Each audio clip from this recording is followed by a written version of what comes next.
இந்தியாவின் இமயமலையில் பனிச்சிகரங்கள் சூழ்ந்த பள்ளத்தாக்கின் நடுவில் ஒரு சிறிய பனிக்கட்டி ஏரி இருக்கிறது. அது சாதாரண ஏரி அல்ல. அதற்கு ஒரு அதிர்ச்சி தரும் ரகசியம் உண்டு. இதுதான் ரோபுகுண்ட் ஏரி. உலகம் அதை எலும்புகளின் ஏரி என்று அழைக்கிறது.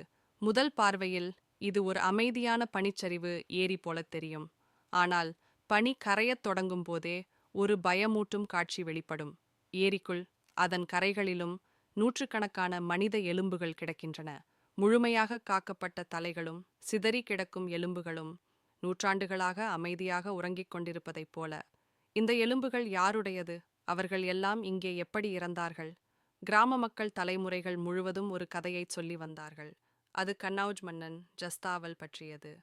அவர் கர்ப்பிணியான ராணி, வேலைக்காரர்கள், படைவீரர்கள், கூடவே ஆடல் பாடல் செய்யும் கலைஞர்களுடன் நந்தாதேவி ஆலயத்திற்கு யாத்திரை புறப்பட்டார். ஆனால் அந்த மலை தெய்வம் நந்தாதேவி இந்த அசட்டுத்தனத்தை சகிக்கவில்லை. அவள் கோபமடைந்து வானத்தை கருப்பாக்கினாள். திடீரென புயல் வீசியது. பாறை அளவுக்கு பெரிய ஆலங்கட்டி மழை விழுந்தது. தப்பிக்க இடமில்லை, ஒளிய இடமில்லை. சில நிமிடங்களில் அந்த குழுவை முழுமையாக அழித்துவிட்டது. அந்த மலைகளின் நடுவே ரோபுகுண்ட் ஏரியே அவர்களின் கல்லறையாக மாறிவிட்டது. நூற்றாண்டுகள் முழுவதும் மக்கள் இந்த இடத்துக்கு அருகே போகத் தயங்கினார்கள். இது சாபமிட்ட இடம் என்று நம்பினர். ஆனால் 1942 ஒரு ஆங்கில வன அதிகாரி அங்கே சென்று அந்த எலும்புகளை கண்டுபிடித்தார். உலகமே அதிர்ந்தது.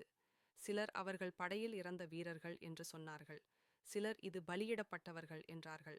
அறிவியல் ஆய்வுகள் பின்னர் அதிர்ச்சியூட்டும் உண்மையை வெளிப்படுத்தின. கார்பன் பரிசோதனையில் எலும்புகள் ஒரே காலத்துக்கே சேர்ந்தவை அல்ல என்று தெரிய வந்தது.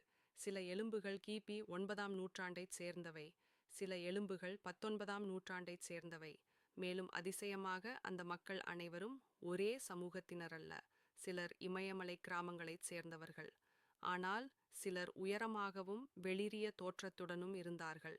தொலைந்த நாடுகளிலிருந்து வந்தவர்கள் என்று ஆய்வாளர்கள் கருதுகிறார்கள்.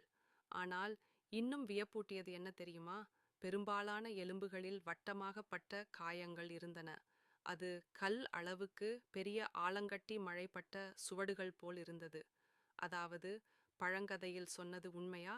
ஆலங்கட்டி மழையே அந்த நூற்றுக்கணக்கான மக்களின் உயிரை பறித்ததா? இன்று கூட ரோபுகுண்ட் ஏரி அதன் ரகசியங்களை காக்கிறது. அதற்கு செல்லும் பயணம் கடினமானது. ஆனால் அங்கே சென்றவர்கள் அனைவரும் அது அழகும் அச்சமும் கலந்த இடம் என்று சொல்கிறார்கள். ஏரிக்கரையில் நின்றால் பனியால் மூடப்பட்ட திரிசூல் சிகரம் உன்னை கண்காணிப்பது போல தோன்றும். இது இயற்கையின் பேரழிவுதானா, அல்லது இன்னும் அந்த தெய்வத்தின் சாபமா? எந்த பதிலும் உறுதியாக இல்லை. ஆனால் ஒன்று மட்டும் உறுதி: ரோபுகுண்ட் ஏரி ஒரு சாதாரண ஏரி அல்ல. அது ஒரு மௌன கல்லறை. நூற்றாண்டுகள் கடந்தும் உயிரோடு இருக்கும் மர்மம். மனிதன் எவ்வளவு சிறியவன், இயற்கையின் முன்னிலையில் எவ்வளவு பலவீனமானவன் என்பதை நினைவூட்டும் இடம். இதுதான் ரோபுகுண்ட் ஏரி, எலும்புகளின் ஏரி.